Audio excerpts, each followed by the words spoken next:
In just a few short weeks, these fledglings will no longer rely on their parents. But today, beneath the summer sun, a simple backyard fountain has become both classroom and refuge, teaching two young goldfinches one more secret to surviving the season.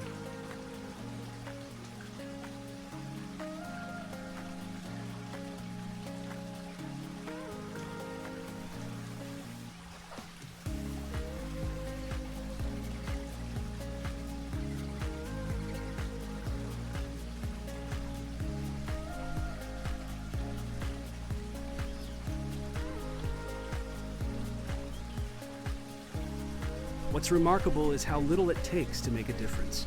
This fountain isn't an elaborate wildlife feature. It's simply an inexpensive pet water fountain with 2 zip ties added as landing perches, creating a safe place for small birds to drink and bathe.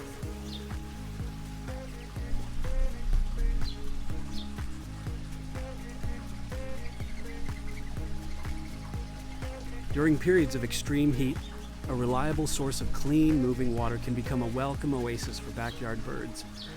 Sometimes the simplest ideas can have the greatest impact, offering wildlife a cool place to rest, recharge, and continue the journey of growing up.